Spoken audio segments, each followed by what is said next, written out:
O tema de hoje é o livro de Jó, parte 6, do capítulo 23 até o capítulo 31. Vamos para Jó 23, verso 1, dando continuidade ao estudo. Respondeu, porém, Jó: ainda hoje a minha queixa é de um revoltado, apesar de a minha mão reprimir o meu gemido. Ah, se eu soubesse onde eu poderia achar, então me chegaria ao seu tribunal. Exporia ante ele a minha causa, encheria a minha boca de argumentos, saberia as palavras que ele me respondesse e entenderia o que me dissesse. Acaso, segundo a grandeza do seu poder, contenderia comigo? Não, antes me atenderia. Aliás, o homem reto pleitearia com ele, e eu me livraria para sempre do meu juiz. Eis que, se me adianto, ali não está. Se torno para trás, não o percebo. Se opera à esquerda, não o vejo. Esconde-se à direita e não o diviso. Exatamente assim acontece quem passa por uma grande tribulação. Ele não consegue encontrar Deus, não consegue ver Deus. Mas isso faz parte da tribulação. Para ver como nós nos saímos. Para ver o que está no nosso coração. A gente falar palavras doces em tempos de alegria é fácil. Difícil é falar palavras doces em tempos de dores, em tempos de angústias, em tempos de sofrimento. Quer conhecer uma pessoa? Coloque-a na tribulação. Tudo que está dentro do coração escondido vai vir à tona. Continuando, verso 10. Mas ele sabe o meu caminho. Se ele me provasse, sairia eu como ouro. Verdade. Se Deus nos prova, é para isso, para nos purificar. Os meus pés seguiram as suas pisadas, guardei o seu caminho e não me desviei dele. Do mandamento de seus lábios nunca me apartei. Escondi no meu íntimo as palavras da sua boca. Olha a sinceridade de Jó. Mas se ele resolveu alguma coisa, quem o pode dissuadir? O que ele deseja, isso fará. Verdade. Pois ele cumprirá o que está ordenado a meu respeito, e muitas coisas como estas ainda tem consigo. Por isso me perturbo perante ele, e quando considero-o, temo-o. Deus é quem me fez desmaiar o coração, e o Todo-Poderoso quem me perturbou. Porque não estou desfalecido por causa das trevas, nem porque a escuridão cobre o meu rosto. Só relembrando que os seus amigos disseram: você deve ter cometido algum pecado, Jó, pois você ficou enfermo da cabeça à planta dos pés. E a maldição da lei diz isso. Você deve ser um transgressor, Jó. As pessoas que só veem a carne fazem esse pré-julgamento. E sabemos que Deus fala que os amigos de Jó falaram coisas erradas contra o Criador. Já a respeito de Jó, não. Então nós vemos que Jó guardou no seu coração a palavra de Deus e procurou ser fiel a ele. Só relembrando, vamos ver aqui o início do capítulo de Jó. Havia um homem na terra de Uz, cujo nome era Jó, homem íntegro e reto, temente a Deus e que se desviava do mal. Então uma pessoa de fora não sabe o que está no nosso coração. Uma pessoa de fora que vê o mundo carnal apenas, não vê o que acontece no mundo espiritual. E o que houve no mundo espiritual? Jó capítulo 2, verso 4. Só relembrando aqui. Então Satanás respondeu ao Senhor: pele por pele, e tudo quanto o homem tem dará a sua vida. Estende, porém, a mão, toca-lhe nos ossos e na carne, e verás se não blasfema contra ti na tua face. Disse o Senhor a Satanás: eis que ele está em teu poder, mas poupa-lhe a vida. Deus colocou Satanás na vida de Jó, não porque Jó era desobediente, não porque Jó tinha cometido pecado, mas para mostrar a Satanás que o servo Jó ainda continuaria fiel a ele, a Deus, mesmo se Deus não o abençoasse mais, mesmo se todas as coisas lhe fossem tiradas. Repito, no momento de grande dor, é normal a gente resmungar. É normal a gente ficar incomodado. Mas, com o passar do tempo, a gente vai entendendo os propósitos. Ainda mais se a gente persevera no caminho do bem, se a gente persevera na palavra do Eterno. Voltando, vamos para Jó capítulo 24, verso 1. Por que o Todo-Poderoso não designa tempos de julgamento? E por que os que o conhecem não veem tais dias? Muitos que vivem na carne querem a justiça instantânea, que seja feita a justiça na própria carne, mas não sabem que a carne foi projetada para curtas experiências da nossa alma, do nosso espírito, para aprendizado. E que a justiça de Deus não necessariamente se realiza nesta vida. No caso de Jó, ela foi feita muitos anos depois. Mas não é todos. Basta observar. Tem pessoas que morrem sem verem a justiça sendo feita. Mas a sua alma, o seu espírito, verão a justiça em tempos oportunos. Porque o nosso Deus, ele é justo. Nosso Deus é fiel. Nosso Deus não faz acepção de pessoas. Verso 2. Aos que removem os limites, roubam os rebanhos e os apacentam. Levam do órfão o jumento, da viúva tomam-lhe o boi. Desviam do caminho aos necessitados, e os pobres da terra todos têm de esconder-se. Como as nos monteses no deserto, saem estes para o seu mister, à procura de presa no campo aberto, como pão para eles e seus filhos. No campo, cegam o pasto do perverso, e lhe rabiscam a vinha. Passam a noite nus por falta de roupa, e não têm cobertas contra o frio. Pelas chuvas das montanhas são molhados, e não tendo refúgio, abraçam-se com as rochas. Deus parece não cuidar dessas pessoas, mas certamente as cuida. Nós olhamos apenas a vida física, mas nós não olhamos a vida espiritual. Verso 9. Orfãozinhos são arrancados ao peito e dos pobres se toma penhor, de modo que estes andam nus sem roupa e famintos arrastam os molhos. As desigualdades na terra é culpa de Deus ou dos homens? Dos homens.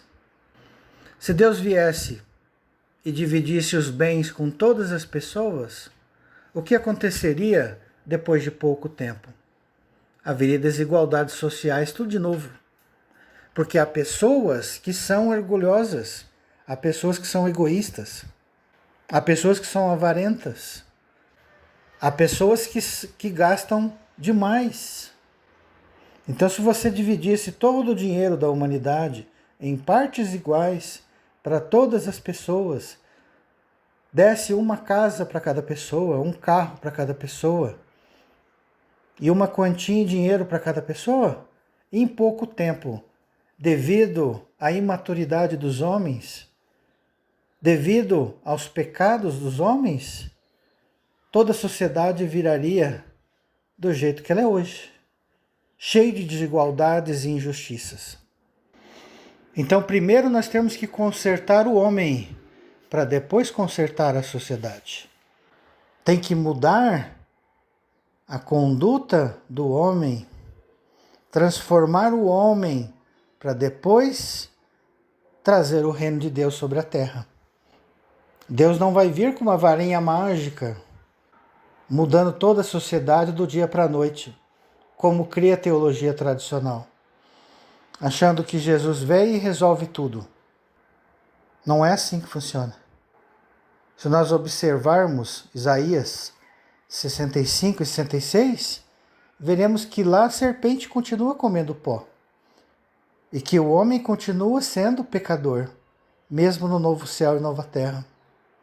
Claro, Não tanto o pecador como o homem de hoje, mas mesmo assim continua sendo pecador, mostrando que a humanidade ela vai amadurecendo pouco a pouco.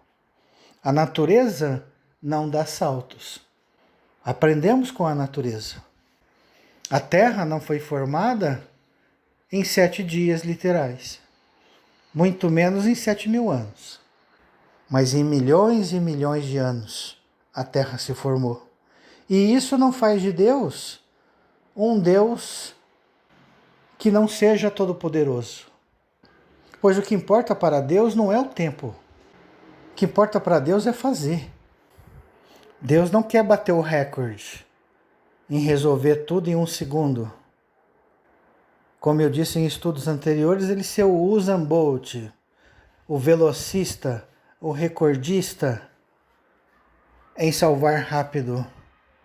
Importa para Deus é salvar.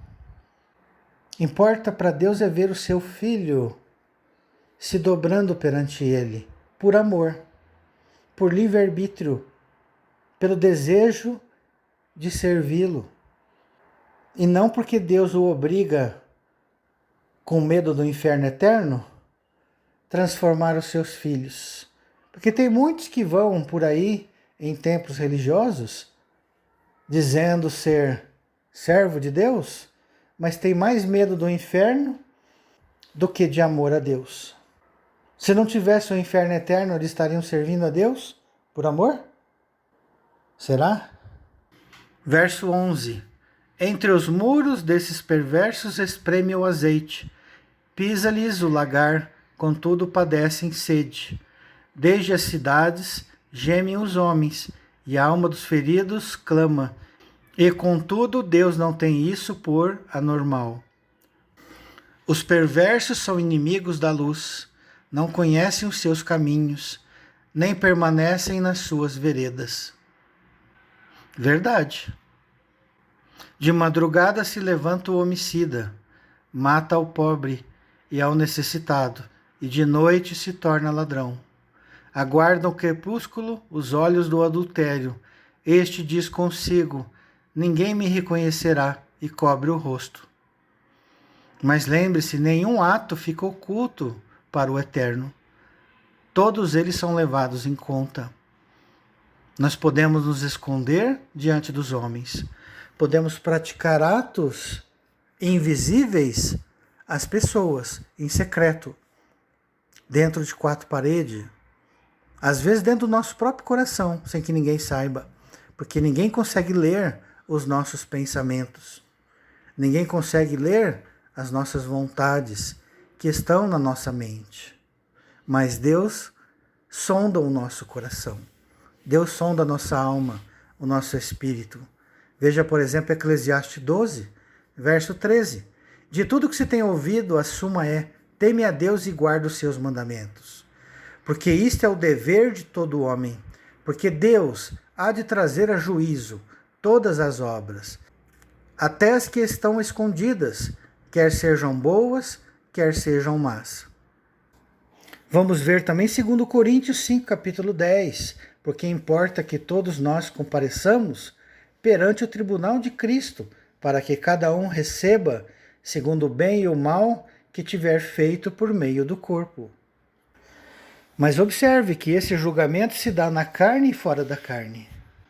Porque anjo não tem corpo, não? Anjo não tem pensamento? Anjo não tem livre-arbítrio? Tem.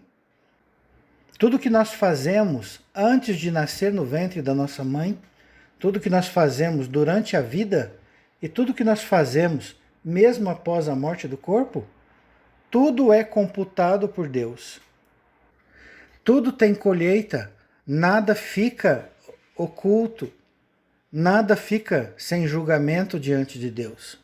Voltando para Jó 24, verso 16. Nas trevas minam as casas, de dia se conservam encerrados, nada querem com a luz. Pois amanhã para todos eles é como sombra de morte, mas os terrores da noite lhes são familiares. Vós dizeis, os perversos são levados rapidamente na superfície das águas. Maldita é a porção dos tais na terra. já não ando pelo caminho das vinhas.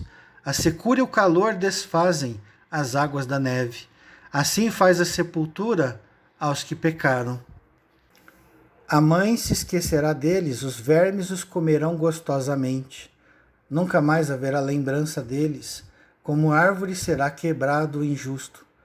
Aquele que devora a estéril, que não tem filhos e não faz o bem à viúva.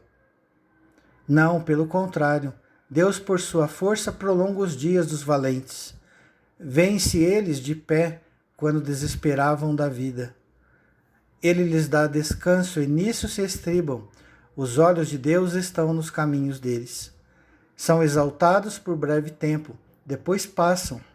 Colhidos como todos os mais, são cortados como as pontas das espigas. Se não é assim, quem me desmentirá e anulará as minhas razões? Então vamos para o capítulo 25, verso 1. Então respondeu Bildade, o suíta: a Deus pertence o domínio e o poder. Ele faz reinar a paz nas alturas celestes. Acaso tem número os seus exércitos? E sobre quem não se levanta a sua luz? Como, pois, seria justo o homem perante Deus? E como seria puro aquele que nasce de mulher? Mas não é esse o propósito de Deus? Transformar o homem em um ser puro? Um ser sem pecado? Qual a finalidade da encarnação dos filhos de Deus? Exatamente esse: o crescimento, o amadurecimento. Deixar de ser pecador, deixar de ser rebelde, deixar de fazer coisas infantis e praticar atos de um verdadeiro filho de Deus. Verso 5: eis que até a lua não tem brilho, e as estrelas não são puras aos olhos dele. Mentira! Quem falou que as estrelas não são puras diante do Eterno? Êxodo 23, Deus disse o que a Moisés? Eis que envio o meu anjo diante de ti, o meu anjo, e não se rebele contra ele, Moisés, pois ele não vai perdoar a vossa transgressão. Um dos maiores anjos foi incumbido a tarefa de ser Messias na terra. Esse anjo nós conhecemos pelo nome do Eterno. Êxodo 23, o Eterno fala para Moisés: esse anjo, Moisés, ele tem o meu nome. Qual é o nome desse anjo? Yeshua, Yehoshua. Yahvé salva, Yah salva. Ou nós achamos que no reino de Deus só tem um anjo lá de alta envergadura? Ou que tem uns 5 ou 6? Não. Se a obra de Deus ela é infinita, tanto no plano físico quanto no plano espiritual, nós vamos ver miríades e mais miríades de anjos de alta envergadura. Vamos ver também de média e de pequena envergadura, como num exército, onde se passa do soldado e chega até o marechal, passando pelas escalas. Verso 6 de Jó 25: quanto menos o homem que é gusano e o filho do homem que é verme. Olha que palavra sem sentido de Bildade. Deus não olha como vê o homem. Deus olha o coração e não as aparências exteriores. Lembra de Davi? Ninguém dava valor a Davi. Mesmo Samuel, quando olhou para Davi, e Deus teve que falar com Samuel: Samuel, Samuel, não olhe pelas aparências, olhe o coração. Eu olho o coração, Samuel. O que os homens dão valor, para mim isso é irrelevante, diz o Eterno. Então será que o homem não passa de um verme para Deus? Então para que Deus criou o mundo físico? Para que Deus construiu esse belo planeta? Para colocar aqui uma parte dos filhos de Deus. Para que Deus construiu essa escola chamada Terra? Então, infelizmente, muitas pessoas são simplórias. Elas não têm consciência da obra do Eterno, da criação, das coisas que Deus criou. Eu já vi crente falar por que Deus fez o escorpião, a barata, a serpente, se são seres nojentos. Mas tudo da natureza, ela tem um propósito, uma finalidade. Há uma cadeia alimentar. E que se não haver controle, a natureza entraria em desequilíbrio. Exatamente o que nós estamos vendo hoje. Desequilíbrio da natureza, causado por quem? Pelo ser humano. O desmatamento, a caça de animais e a extinção de animais, de insetos. Quando eu destruo a fauna, a flora, eu estou destruindo todo um ecossistema.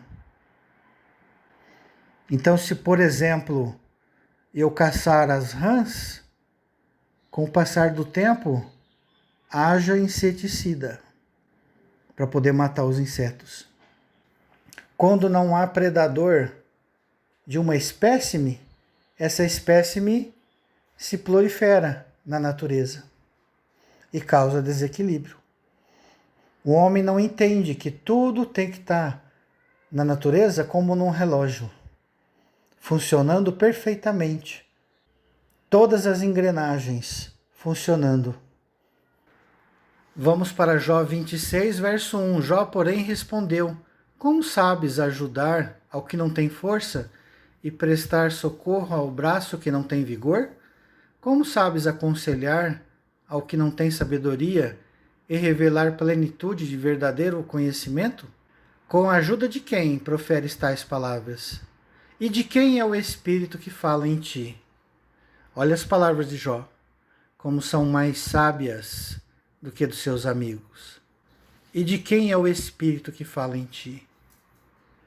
A alma dos mortos treme debaixo das águas com seus habitantes. Aqui nós encontramos uma palavra hebraica chamada refaim. Merecia até um estudo sobre essa palavra. Sabe o que significa refaim? Quem são os refaíns? Os espíritos dos mortos. A alma dos mortos treme debaixo das águas com seus habitantes. Verso 6. O além está desnudo perante ele, e não há coberta para o abismo. O Sheol está arum. Lembra da palavra arum? Que Adão e Eva estavam nus, arumim, e não se envergonhavam? E a serpente era arum, sagaz. Olha que interessante. O Sheol estava arum perante ele, desnudo. Ou seja, tudo estava às claras para o Eterno. Não há nada escondido nas trevas para o Eterno. E o que diz mais? E não há coberta para o abismo. E não há coberta para o Abaddon. Aqui nós vemos a palavra Abaddon. Abaddon lembra alguma coisa lá de Apocalipse? Abaddon e Apolion. Leia depois lá o capítulo 9 de Apocalipse. Continuando o verso 7. Ele estende o norte sobre o vazio e faz pairar a terra sobre o nada. Prende as águas em densas nuvens, e as nuvens não se rasgam debaixo delas.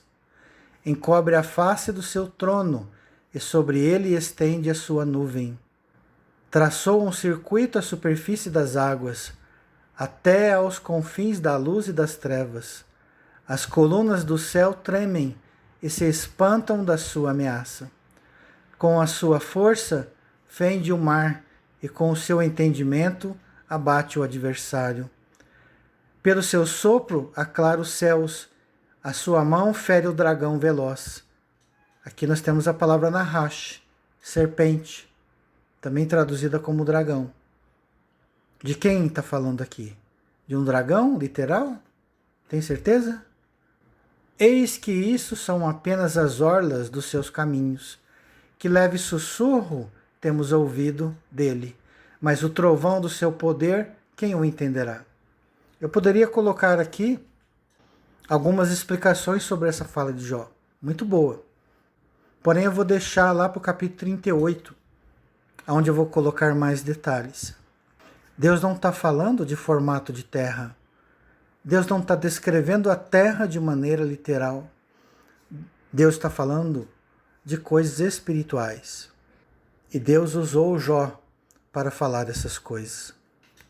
Vamos para o capítulo 27, verso 1. Prosseguindo Jó em seu discurso, disse: Tão certo como vive Deus, que me tirou o direito, e o Todo-Poderoso, que amargurou a minha alma, enquanto em mim estiver a minha vida, e o sopro de Deus nos meus narizes, nunca os meus lábios falarão injustiça, nem a minha língua pronunciará engano. Longe de mim que eu vos dê razão, até que eu expire, nunca afastarei de mim a minha integridade. A minha justiça me apegarei, e não alargarei. Não me reprova a minha consciência, por qualquer dia da minha vida. Seja como perverso o meu inimigo, e o que se levantar contra mim como injusto. Porque qual será a esperança do ímpio quando lhe for cortada a vida, quando Deus lhe arrancar a alma?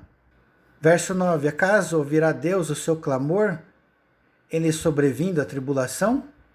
Aí depende, Jó. Se o clamor é com sinceridade, Jó, se o clamor é feito pedindo socorro, se o clamor é feito se arrependendo dos pecados, pagando o último centavo, é claro que Deus ouve, Jó. Deus é Pai, Jó.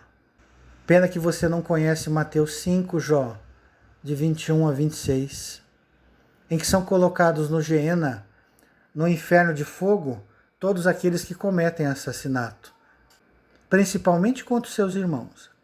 Assassinato esse não com a espada, mas com a boca. E de lá, dessa prisão, desse Geena, não saem, até que paguem o último centavo. Mateus capítulo 5, verso 26.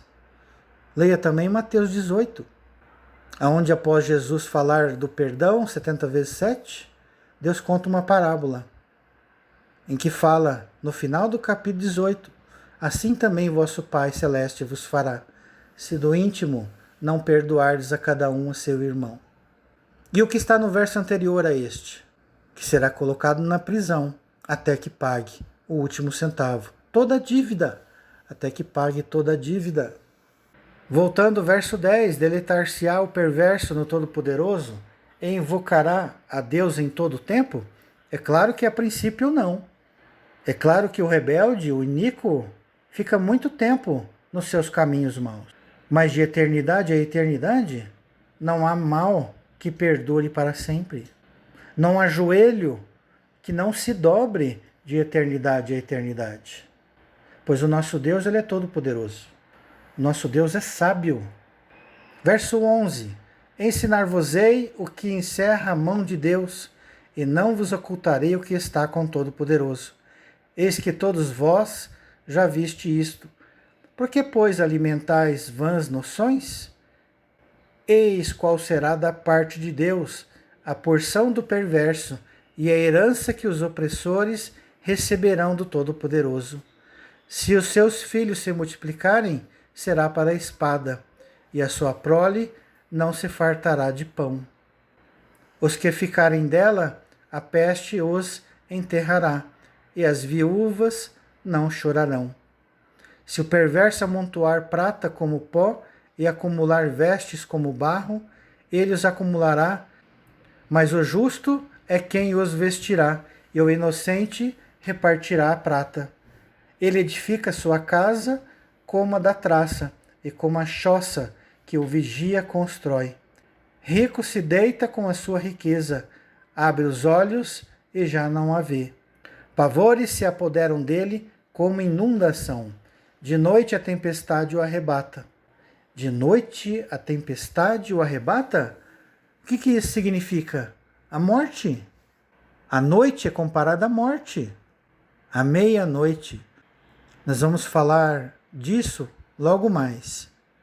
Verso 21. O vento oriental o leva, e ele se vai. Varre-o com ímpeto do seu lugar. Deus lança isso sobre ele e não o poupa. A ele que procura fugir precipitadamente da sua mão. A sua queda lhe bate palmas, a saída o apupam com assobios. Vamos para Jó 28, verso 1. Na verdade, a prata tem suas minas, e o ouro que se refina o seu lugar. O ferro tira-se da terra, e da pedra se funde o cobre. Os homens põem termo à escuridão, e até os últimos confins procuram as pedras ocultas nas trevas e na densa escuridade. Abrem entrada para Minas, longe da habitação dos homens, esquecido dos transeuntes, e assim, longe deles, dependurados, oscilam de um lado para outro. Da terra procede o pão, mas embaixo é revolvida, como por fogo. Nas suas pedras se encontra safira, e a pó que contém ouro. Essa vereda a ave de rapina a ignora, e jamais a viram os olhos do falcão. Nunca a pisaram feras majestosas, nem o leãozinho passou por ela. Estende o homem a mão contra o rochedo, e revolve os montes desde as suas raízes. Abre canais nas pedras, e os seus olhos veem tudo o que há de mais precioso. Tapa os seios de água, e nem uma gota sai deles, e traz à luz o que estava escondido. Mas onde se achará a sabedoria? E onde está o lugar do entendimento? De quem Jó está falando aqui? Do Messias. Quem é a sabedoria de Deus? Messias. Já leu Provérbios capítulo 8? Quem é a sabedoria? Que nasceu antes que a terra existisse? Verso 13. O homem não conhece o valor dela. É verdade. Nem se acha ela na terra dos viventes. No tempo de Jó, ela não estava manifestada em carne. Apenas poucos podiam sondá-la. Apenas poucos podiam vislumbrá-la. A sabedoria. O homem da época de Jó ainda não conhecia o valor dela. E muitos até hoje, no século XXI, ainda não a conhecem. Não dão seu valor. Rejeitam. E por isso morrem. Morrem espiritualmente. Porque continuam andando em trevas, em pleno meio-dia. Verso 14, o abismo diz, ela não está em mim. E o mar diz, não está comigo. Olha que interessante a sabedoria. O abismo diz, ela não está em mim. Não está mesmo. Senão não seria abismo. Seria? Abismo de trevas? Numa terra sem forma e vazia? Se houvesse sabedoria dos seus habitantes? Se conhecessem o Filho de Deus? E o mar, o que diz? Não está comigo. Quem é o mar? Povo, línguas e nações. A humanidade? Aonde está a sabedoria? A sabedoria está com o Eterno. A sabedoria que Yeshua, que Jesus, recebeu do Eterno. Lembre-se do que Jesus falava. A doutrina não é minha, mas daquele que me enviou. Então a sabedoria vem de quem? Do Eterno, e não de Jesus. Jesus é só o nosso intermediário. Jesus disse o que aos discípulos? Vós podeis fazer tudo o que eu faço, e obras maiores do que as que fiz, fareis. Então Jesus é Deus? Não é. Jesus é Filho de Deus. Jesus é Elohim, como ele mesmo disse, lá no Evangelho de João, capítulo 10, quando o acusavam de ser Deus. Voltando, verso 15 de Jó 28, não se dá por ela ouro fino, nem se pesa prata em câmbio dela. O seu valor não se pode avaliar pelo ouro de Ofir, nem pelo precioso ônix, nem pela safira.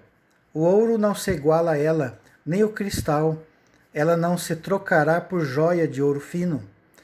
Ela faz esquecer o coral e o cristal.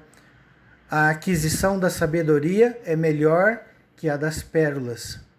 Verdade, não há nada melhor do que a sabedoria. Conhecimento é uma coisa, mas sabedoria é muito melhor do que conhecimento. Uma pessoa que nunca estudou nos bancos das escolas pode ter mais sabedoria de vida do que um doutor que apenas conhece as letras. Verso 19, não se lhe igualará o topázio da Etiópia, nem se pode avaliar por ouro puro. De onde, pois, vem a sabedoria? E onde é o lugar do seu entendimento? Olha a pergunta de Jó. De onde, pois, vem a sabedoria? Será que o Eterno responde para Jó, no capítulo 38, sobre a sabedoria? Dá uma olhada lá. Ela está encoberta aos olhos de todo vivente e oculta as aves do céu. Quem são as aves do céu? Quem são os seres viventes? O mundo físico e o mundo espiritual. O abismo e a morte dizem: ouvimos com os nossos ouvidos a sua fama. Deus lhe entende o caminho, e ele é quem sabe o seu lugar, porque ele prescruta até as extremidades da terra, vê tudo o que há debaixo dos céus.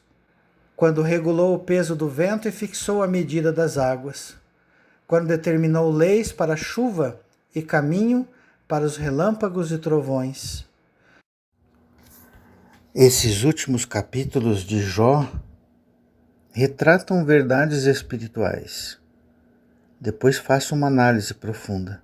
Como eu disse na introdução, este estudo de Jó é apenas um pontapé inicial para uma meditação mais profunda de todos aqueles que querem avançar. Então, nesse capítulo 28, eu vou comentar algumas coisas aqui. Verso 25. Quando regulou o peso do vento. Por que o Eterno regula o peso do vento? Se você reparar na Escritura, existe a brisa, existe a tempestade, existe o redemoinho, a intensidade com que o Eterno age sobre a sua criação. E você vê aqui que ele fixou medida para as águas. O que segura as águas são os ventos, para que as águas não causem estragos à terra. Quem que é a terra? O povo de Deus. Quem são as águas? Os povos, línguas e nações. E quando determinou leis para a chuva?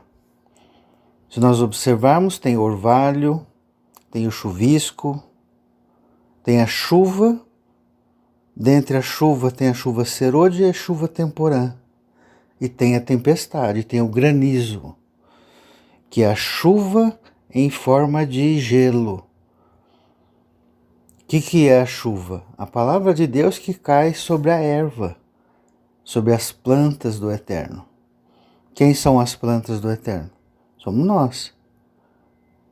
Então, quando a chuva cai em forma de pedra, é que a palavra está vindo como juízo para nós. E caminho para o relâmpago dos trovões. Então viu ele a sabedoria, que é o Messias, e a manifestou, estabeleceu-a e também a esquadrinhou. Você vê quando o Eterno fala com Jó, no capítulo 38, ele fala dessa sabedoria, que é chamado de pedra angular. Nós sabemos muito bem quem é a pedra angular. E no Salmo 104, Deus criou a lua para marcar os moedes, os tempos determinados, as festas de Levítico 23. E o sol sabe a hora do seu ocaso. Então o Eterno determina a hora que o sol aparece e a hora que o sol desaparece de sobre a terra. Tudo para se cumprir propósitos. Então esse livro de Jó aqui é belíssimo para se entender coisas espirituais, através de símbolos que a própria Escritura define. Quem fica preso no literal não consegue entender essas coisas. Deixa de absorver muitos conceitos espirituais. Então viu ele a sabedoria e a manifestou. Estabeleceu-a e também a esquadrinhou. E disse ao homem: eis que o temor do Senhor é a sabedoria, e o apartar-se do mal é o entendimento. Vai na mesma linha de Provérbios capítulo 1 e capítulo 2. Vamos para Jó 29, verso 1. Prosseguiu Jó no seu discurso e disse: ah, quem me dera ser como fui nos meses passados, como nos dias em que Deus me guardava. Acalma-te, Jó. Há muitos dias para a sua vida ainda, Jó. Tenha esperança, Jó. Tenha paciência, Jó. A justiça de Deus virá em breve, Jó. Verso 3: Quando fazia resplandecer a sua lâmpada sobre a minha cabeça, quando eu, guiado por sua luz, caminhava pelas trevas. Como fui nos dias do meu vigor, quando a amizade de Deus estava sobre a minha tenda, quando o Todo-Poderoso ainda estava comigo e os meus filhos em redor de mim, quando eu lavava os pés em leite e da rocha me corriam ribeiros de azeite, quando eu saía para a porta da cidade e na praça me era dado sentar-me. Os moços me viam e se retiravam, os idosos se levantavam e se punham em pé. Os príncipes reprimiam as minhas palavras e punham a mão sobre a boca. A voz dos nobres emudecia e a da sua língua se apegava ao paladar. Ouvindo-me algum ouvido, esse me chamava feliz. Vendo-me algum olho, dava testemunho de mim. Porque eu livrava os pobres que clamavam e também o órfão que não tinha quem o socorresse. A bênção do que estava a perecer vinha sobre mim. E eu fazia rejubilar-se o coração da viúva. Eu me cobria de justiça, e esta me servia de veste, como manto e turbante era a minha equidade.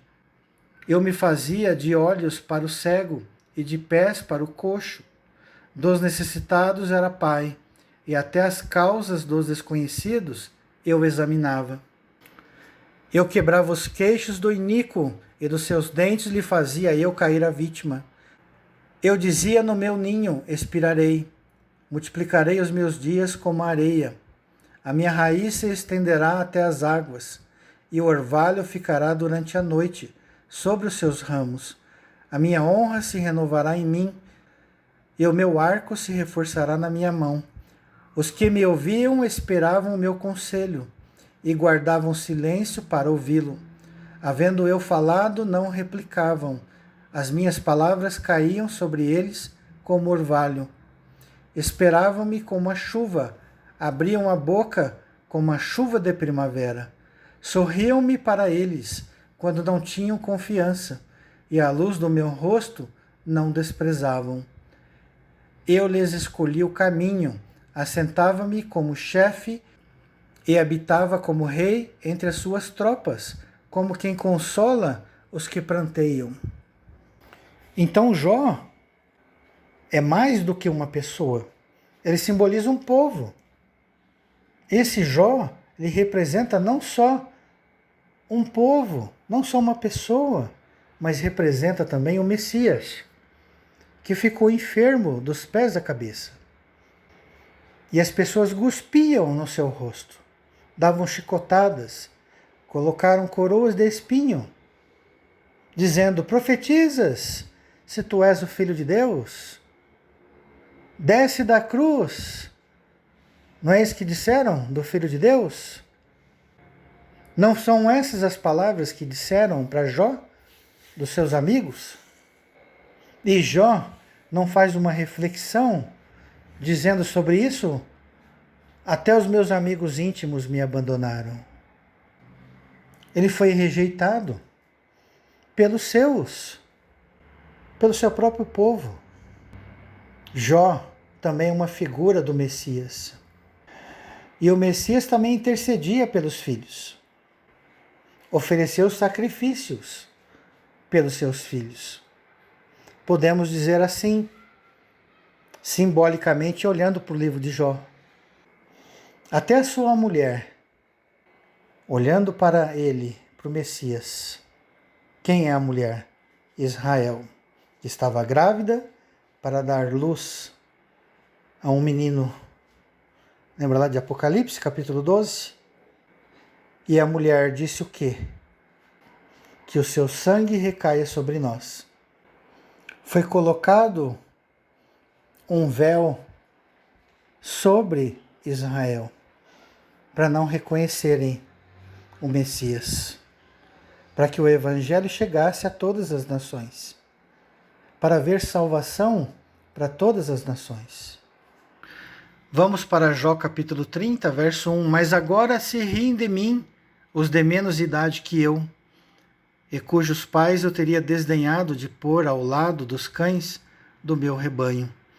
Será que está falando só de os jovens de idade? Não. Por que os mais jovens de idade estavam rindo de Jó? Porque não conheciam a história de Jó. Estavam vendo só os dias da sua tribulação. Mas, e os jovens de idade espiritual? Estavam olhando apenas a carne. Tá vendo? Esse Jó é pecador, por isso é que Deus não está abençoando. Se ele fosse fiel a Deus, Deus não deixaria ele nesse estado. Então, esses jovens de pouca idade espiritual conhecem o mundo espiritual? Que Deus conversou com Satanás e os filhos de Deus para que Satanás se tocasse na vida de Jó e tirasse tudo dele? Será que eles conheciam? Temos muitos religiosos assim hoje. Dizem conhecer muito a letra das Escrituras, mas têm pouco entendimento espiritual. São ainda crianças na fé. São ainda crianças no entendimento da vida, da morte e dos propósitos do eterno. Verso 2 do capítulo 30. De que também me serviria a força das suas mãos, homens cujo vigor já pereceu? De míngua e fome se debilitaram, roem os lugares secos, desde muito em ruínas e desolados. Apanham malvas e folhas dos arbustos e se sustentam de raízes de zimbro. Do meio dos homens são expulsos, grita-se contra eles, como se grita atrás de um ladrão. Habitam nos desfiladeiros sombrios, nas cavernas da terra e das rochas. Bramam entre os arbustos e se ajuntam debaixo dos espinheiros. São filhos de doidos, raça infame, e da terra são escorraçados.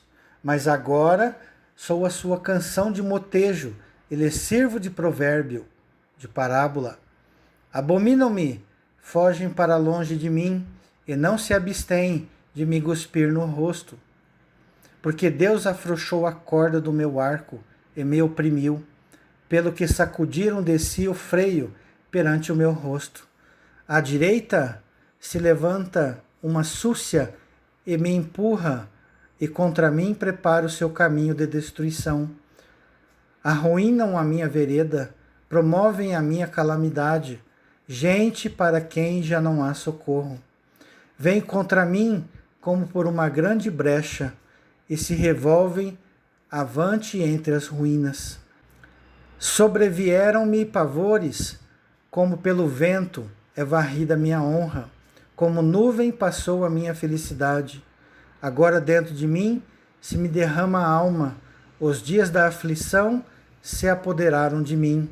A noite me verruma os ossos e os desloca, e não descansa o mal que me rói. Pela grande violência do meu mal está desfigurada a minha veste. Mal que me finge como a gola de minha túnica. Deus, tu me lançaste na lama e me tornei semelhante ao pó e à cinza. Clamo a ti e não me respondes. Estou em pé, mas apenas olhas para mim. É que tudo, Jó, tem um tempo. A tribulação, ela tem que ser dada no tempo certo. E Deus fica em silêncio no tempo certo. Tudo tem o seu tempo determinado, Jó. Não só sobre a terra, mas sobre o céu. Se nós nos anteciparmos, poderemos estragar a lição. Se nós demorarmos, também. Então, tudo no seu tempo, Jó. Verso 21. Tu foste cruel comigo, com a força da tua mão tu me combates. Levanta-me sobre o vento e me fazes cavalgá-lo. Dissolve-me no estrondo da tempestade, pois eu sei que me levarás à morte e à casa destinada a todo vivente. Sim, Jó, você vai para a sepultura, como eu vou, como vocês que estão me ouvindo agora também vão. Não há ninguém sobre a terra que não passe pela morte. É uma lei natural. Mas o permanecer na sepultura, nós não ficaremos. Jó. Porque Deus é Deus de vivos e não de mortos. Porque para ele, Jó, todos vivem. Verso 24. De um montão de ruínas não estenderá o homem a mão, e na sua desventura não levantará um grito por socorro? Então Jonas não clamou do Sheol, Jó? Do fundo do abismo, Jó? Sim. Uma alma não pode clamar da sepultura? Claro que pode. Ela não fica dormindo. Acaso não chorei sobre aquele que atravessava dias difíceis? Ou não se angustiou a minha alma pelo necessitado? Aguardava eu o bem, e eis que me veio o mal. Esperava a luz, e veio-me a escuridão. O meu íntimo se agita sem cessar, e dias de aflição me sobrevêm. Ando de luto sem a luz do sol. Levanto-me na congregação e clamo por socorro. Sou irmão dos chacais e companheiro de avestruzes. Enegrecida se me cai a pele, e os meus ossos queimam em febre. Por isso a minha harpa se me tornou em prantos de luto, e a minha flauta em voz dos que choram. Aqui Jó usa a flauta e a harpa como símbolos da sua essência, do seu íntimo, do seu coração. Como um instrumento que toca uma música triste. Assim é o nosso coração quando sofre. Assim é o nosso coração quando passa por uma grande tribulação. A minha alma, a minha harpa, se tornou em prantos de luto. A minha alma, a minha flauta em voz dos que choram. Vamos para Jó 31, verso 1. Fiz aliança com meus olhos. Como, pois, os fixaria eu numa donzela? Que porção, pois, teria eu do Deus lá de cima? E que herança do Todo-Poderoso desde as alturas? Acaso não é a perdição para o iníquo e infortúnio para os que praticam a maldade? Ou não vê Deus os meus caminhos e não conta todos os meus passos? É claro que conta, Jó. É claro que vê todos os caminhos, Jó. Mas tenha paciência, Jó. Verso 5. Se andei com falsidade, e se o meu pé se apressou para o engano, pesa-me Deus em balanças fiéis, e conhecerá a minha integridade. Se os meus passos se desviaram do caminho, e se o meu coração segue os meus olhos, e se as minhas mãos se apegou qualquer mancha, então semei eu e outro coma, e sejam arrancados renovos do meu campo. Se o meu coração se deixou seduzir por causa de mulher, se andei à espreita à porta do meu próximo, então moa minha mulher para outro, e outros se encurvem sobre ela. Pois seria isso um crime hediondo, delito à punição de juízes. Pois seria fogo que consome até a destruição, e desarraigaria toda a minha renda. Se desprezei o direito do meu servo, da minha serva, quando eles contendiam comigo, então o que faria eu quando Deus se levantasse? E inquirindo ele a causa, que lhes responderia eu? Aquele que me formou no ventre materno não os fez também a eles? Verdade, Jó? Somos iguais perante o Eterno. Ou não é o mesmo que nos formou na madre? Verdade, Jó? Se retive o que os pobres desejavam, ou fiz desfalecer os olhos da viúva, ou se sozinho comi o meu bocado, e o órfão dele não participou, porque desde a minha mocidade cresceu comigo, como se eu lhe fora o pai, e desde o ventre da minha mãe foi o guia da viúva. Se alguém vi perecer por falta de roupa, e ao necessitado por não ter coberta, se os meus lombos não me abençoaram, se ele não se aquentava com a lã dos meus cordeiros, se eu levantei a mão contra o órfão, por me ver apoiado pelos juízes da porta, então caia a omoplata do meu ombro e seja arrancado o meu braço da articulação. Porque o castigo de Deus seria para mim um assombro, e eu não poderia enfrentar a sua majestade. Se no ouro pus a minha esperança, ou disse ao ouro fino, em ti confio. Então Jó aqui está encerrando as suas palavras com sinceridade, dizendo coisas do coração, dizendo para Deus pesar na balança tudo aquilo que ele tinha feito. Se ele realmente tinha feito mal, que viesse sobre ele o juízo. Mas se ele tivesse feito bem, que ele recebesse as bênçãos do Eterno. E é isso que o nosso Eterno Pai faz. Ele é justo juiz, que julga sem acepção de pessoas, sem acepção de filhos. Vamos para o verso 25. Se me alegrei por serem grandes os meus bens e por ter a minha mão alcançado muito, se olhei para o sol quando resplandecia, ou para a lua que caminhava esplendente, e o meu coração se deixou enganar em oculto, e beijos lhes atirei com a mão, também isto seria delito à punição de juízes, pois assim negaria eu ao Deus lá de cima. Se me alegrei da desgraça do que me tem ódio, e se exultei quando o mal o atingiu, também não deixei pecar a minha boca, pedindo com imprecações a sua morte. Se a gente da minha tenda não disse, quem haverá aí que não se saciou de carne provida por ele? O estrangeiro não pernoitava na rua, as minhas portas abria ao viandante. Se como Adão encobri as minhas transgressões, ocultando meu delito no meu seio, porque eu temia a grande multidão, e o desprezo das famílias me apavorava, de sorte que me calei e não saí da porta. Tomara eu tivesse quem me ouvisse. Eis aqui a minha defesa assinada, que o Todo-Poderoso me responda. E ele vai responder, Jó. Que o meu adversário escreva a sua acusação. Por certo que a levaria sobre o meu ombro, atalaria sobre mim como coroa. Mostrar-lhe-ia o número dos meus passos, como príncipe me chegaria a ele.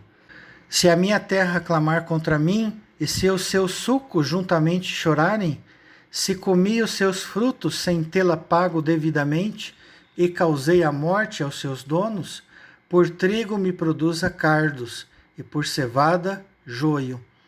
Fim das palavras de Jó. Então aqui Jó encerra as suas palavras. Ele só retorna a falar após o Eterno se pronunciar. Então por aqui eu encerro esta parte do estudo do livro de Jó. Aguardemos, já estamos chegando ao clímax deste livro maravilhoso. Deste livro que é uma verdadeira faculdade teológica. Um livro que ensina qual deve ser a nossa conduta perante as provas da vida. Se Jó passou e superou, se Jesus passou e superou, quem de nós não poderá passar? Sejamos perseverantes e fiéis ao Criador, pois só assim seremos salvos. Espero que os irmãos tenham gostado de mais este estudo. Um abraço a todos e Shalom, Shalom.